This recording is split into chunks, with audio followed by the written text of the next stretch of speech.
grand homme méconnu. Je vous présente, mesdames et messieurs, Napoléon. Napoléon, déjà, quand il était enfant, était tout petit. Il était petit, il était très gros, il avait d'énormes pieds. Mesdames et messieurs, si bien que tous les gens à l'école se moquaient de lui, non seulement les professeurs, mais aussi les autres élèves. Il lui tapait dessus dans la cour de récréation. Il l'enfermait à l'intérieur des toilettes, mesdames et messieurs. Le soir, il rentrait chez lui, il n'avait pas le droit de regarder la télé. Il se prenait des torgnoles à tirer à rigot, mesdames et messieurs. Si bien que Napoléon nourrissait une haine contre le monde entier. Quand il rentrait dans sa chambre, il s'enfermait à double tour et il ruminait toute la journée en écrasant les punaises et les araignées qui couraient autour de son lit. Avec sa couche, il était là. Un jour même, il prit le chat et le trucida en deux. Il décida, mesdames et messieurs, de fuguer de la maison. Il partit, il courait à travers la campagne. Et là, il fit ses armes d'adolescent. Là, il rencontrait des sorcières, il rencontrait des jeunes femmes dans les forêts à qui il essaya de faire du mal. Et il fut frappé par différents sorts. Ce qui lui bloqua le bras, mesdames et messieurs, depuis ce jour-là, il eut le bras bloqué à l'intérieur de son corps. Alors il continuait à vivre sa vie, il grandissait, rejeté de tout le monde. Un jour même, il croyait avoir sympathisé avec un ours dans la forêt, et cet ours le conspua, alors qu'il voulut lui prendre son paquet de miel.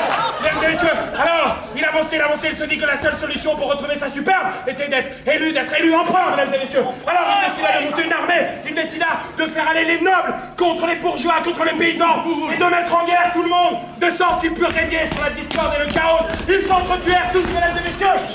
Si bien que finalement, il fut maître de ce monde entier.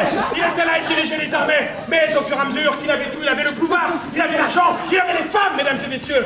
Il avait la luxure, il avait les épices les plus rares des quatre coins du monde. On lui avait même apporté un poisson bizarre de la jungle et aussi du café moulu aux arômes incroyables, venu d'un robustus dont on n'a plus entendu parler jamais dans la vie. Alors, il lui fallait encore plus, il lui fallait conquérir le monde entier, des territoires incroyables. Un jour, il eut bien une relation avec une femme, mais cela se passa mal, car effectivement, il avait beaucoup de problèmes au lit, ce qui l'empêchait de la faire de correctement. Alors, il dirigea son armée, puis toute son armée avec lui. Et partirent pour essayer de toute son armée avec lui.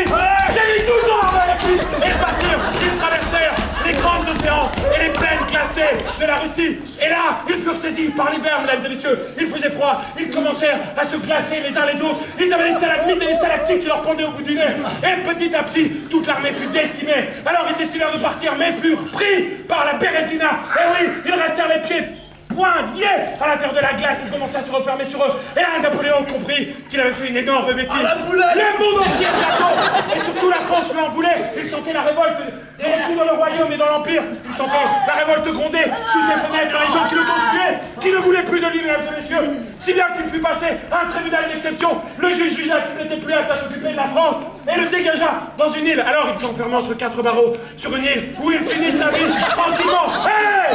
Commedia!